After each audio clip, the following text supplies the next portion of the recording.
I'm hanging with my friend and fabulous artist, Joseph Piana. How are you? I'm good, how are you? Long time no see. I know, it's been a while. The summer flew by. I know, but I'm so happy for you. I met you ages ago when you actually started doing photography. That's right. And it was kind of water-based. Everything was like water, but it didn't look like water. Right, it was based on actually an extension of my work now, which was what I refer to as photonastic layers of light and kinetic energy, and breaking down those light formations and bringing them to life now in my sculptures and my paintings. I think for me, there's a relationship between, you know, the layers of evolving as a person and relative to the work. For me, what's really important is breaking down the layers of my work, and very much like meeting people for the first time and building a relationship. Initially, when you meet someone, you really don't have that much information, and that's really kind of the way I approach my work. I build on that point of view based on the knowledge I gain from my subject, and then subsequently I reinterpret it and bring it to life via my paintings and my sculptures. What would you call this? I refer to these as my spatial constructions, and these actually are a derivative of the photographs actually. These light formations or photonastic layers of light, I've isolated the negative and positive space so that the attraction of light is then further seen in what I call these spatial constructions, and these are wood and enamel.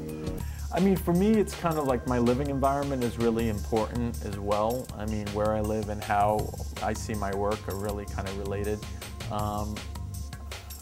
I just am very precise about things, so you know, it's just something that's part of who I am. I guess I take it for granted that I have a vision and then I sort of bring it to life. Oh, you definitely. Well, it's just very clean and simple and modern, yet everything is really, really stylish in its way. Does that make any sense? Right, I mean, yeah. I mean, come on, like the chair is such a simple, comfortable chair, but then when you look at the detail, there's the little grommets in there, like the legs. Those are actually old Billy Haynes chairs. I kind of like things to be timeless. Show me the kitchen. The kitchen could almost be, it's so sparse. Do you really cook here? I mean, I'm Italian, so yeah. I actually cook a lot. Because it just is so minimal that you wouldn't think someone like you cooks. Yeah, no, I cook. What if something gets a little messier? You clean it up. Okay. You know, it's that basic, you know, so. So, you know, it is really cozy here. Even though I don't think of a house that's minimal as cozy. It is, it's warm, it has a warm feeling. Well, you know, again, I wanted to definitely have the sense that you're bringing the outdoors in, and I didn't want it to be something that was something that wasn't connected to the environment. It's a whole, you know, your environment is who you are, and it's the work that you do, and it's just, it's everything. It's the car that you drive, almost the food that you eat, don't you think? Yeah, it encompasses. It kind of is very much that way, you know, like I said, with my work. There's definitely always a relationship to what I'm doing and building upon. You're a modest kind of guy. You're modest, I know. You know, I just... This is crazy. This is fab, but kind of creepy in a way, because it looks like bugs. It could be bugs, or birds, or feathers. It's very Hitchcock. I'm looking at this and like I'm thinking Alfred Hitchcock.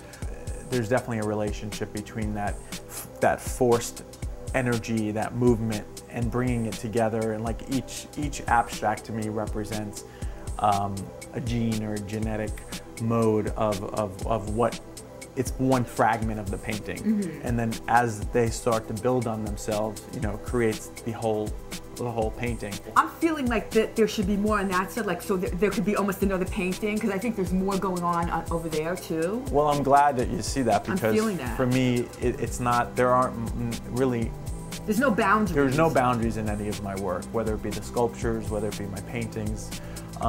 You know, the point of view and perspective is that there's freedom.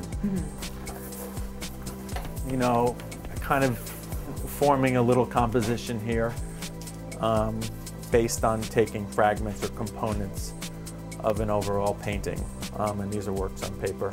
Because I want there to be this continuity of abstraction that continues from one disconnected part to another, but yet it's fluid, and there's a congruency that you feel.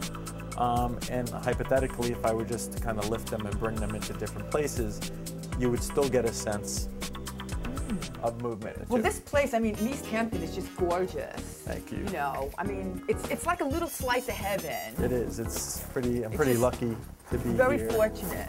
Beautiful. Thank you. Right. Well, I have a show coming up in Korea in April, and so you know. Well, I'd love to go. Can you get me an airline ticket? Of course. We went an airline ticket. Thank you Thank so you. much, Joseph. You're I'm Lauren welcome. Thank you. Ezersky for Thank you. Plum Thank you. TV.